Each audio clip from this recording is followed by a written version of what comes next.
new TWAB just dropped, and it's time to go through and see what Bungie is saying about their new game Marathon and various other things inside Destiny. So this week at Bungie, we're expanding that IP family a little more, getting our PlayStation on with some fun new crossovers coming to Destiny 2, and living out our Aquanaut fantasies. So they talk a little bit about what a crazy week it's been so far with all the announcements they had yesterday. You didn't see all the videos and everything. Cayde is back. That was wild. And we have a trailer that's coming out in 3 months at the end of the current season we're in, at the start of season 22. And on top of that, they had the announcement of their new game Marathon. So they did a quick overview of everything. It's not a sprint, it's a marathon. Got it. And so we have on your mark, get set, go. We've had a huge week at Bungie and we're excited to be sharing more. Yesterday, one of the reveals of the PlayStation Showcase was that Cayde 6 returned to Destiny franchise in the final shape. I also dropped another knowledge bomb that players have been excited for, and that's that Nathan Fillion will be reprising his role as Cayde 6 in the Destiny universe. Let's go. We got Nathan Fillion back. That's epic. We love to see that. That's pretty cool. And then they talk about it's not a sprint. Destiny news wasn't the only news we shared. It's time to go back to our roots. That's right. It's time to get ready for a marathon. In case you missed the announcement, they're going to have a PlayStation State of Play. The Marathon is a sci-fi PvP extraction shooter where players will embody cybernetic mercenaries known as runners, exploring a lost colony on a mysterious planet of Kai Seti 4. Runners, working solo or as part of a 3-person cruise, will fight for survival, riches, and for fame. And we watched that trailer together and we watched the entire Vidoc, and they had a cool puzzle on their website. So very exciting times for Bungie, and this is where our PvP team went, apparently. What the heck, Bungie? Our PvP team went over to making Marathon. It's going to be a PvP game, and they do have dedicated servers, which means it's going to be a pretty solid PvP game. They're hiring a variety of different people for esports teams and stuff, so we'll be geared up and be ready to see what Bungie ends up making with that new franchise and how well and how successful it is in tandem with Destiny.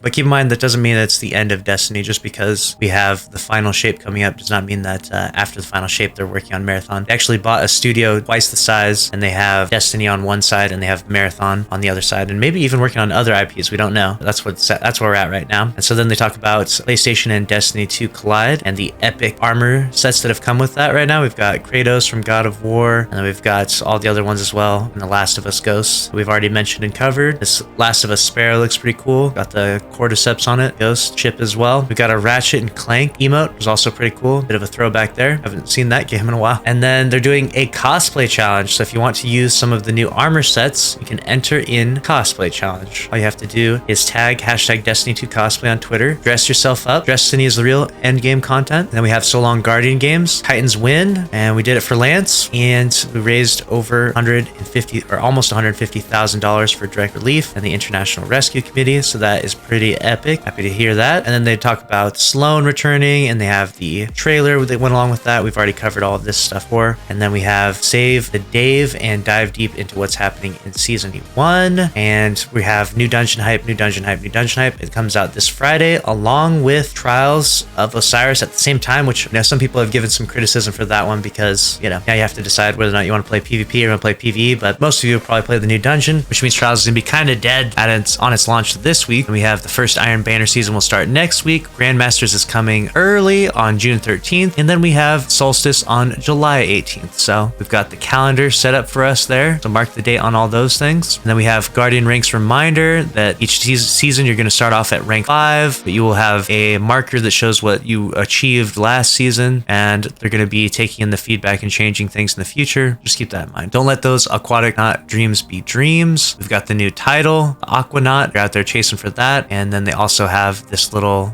pendant to go with that. You got to get it before August 22nd to unlock the Bungie rewards. And we have a message from the archives, and they have that message, which is just all this is the old cutscenes put together. They're trying to do a thing where they're taking all their cutscenes and putting them on their YouTube channel so that way you can watch them all collectively. And that's it. We got the player support report where they talk about actually kind of a big issue here, which is emblem ownership. What people were doing is they actually were able to hack in the game in some way and give people emblems, and it was a weird thing, but they have actually fixed this and changed this now. So a lot of people have lost emblems that they previously had or paid hackers to give them. Starting with the launch of the Season of the Deep, emblem ownership values were updated. For security purposes, players who have emblems on their account that do not appear in their collections will no longer be able to equip these emblems, and players will no longer be able to see these emblems if they are still equipped. Those who are affected by this change will need to reacquire these emblems through proper means by unlocking them in their Bungie.net profiles or on their platform if they wish to continue using them. Got it. Keep that in mind. And then we have launch of the Season of the Deep. New strand fragments have become available and unlocked. Players who complete the unfinished business exotic quest can now speak to Nimbus to acquire a quest to earn new strand aspects and learn more about the Veil. Definitely go grab those if you haven't already. Dungeon launch tomorrow tomorrow at the time of recording this video, 10 a.m. Pacific time. Be ready. And then Last Wish weapon crafting is available. Make sure you're grinding for those weapons because it is the featured raid this week, and most people will be grinding the new dungeon on the weekend. So today is probably the last day to do it. Make sure you at least try to craft the rocket if you can. That rocket's epic. Very good rocket. And the fusion is really good. And the sniper's actually really good. Rocket, fusion, sniper, probably the 3 go-to craftables to get from the Last Wish. Then they have a whole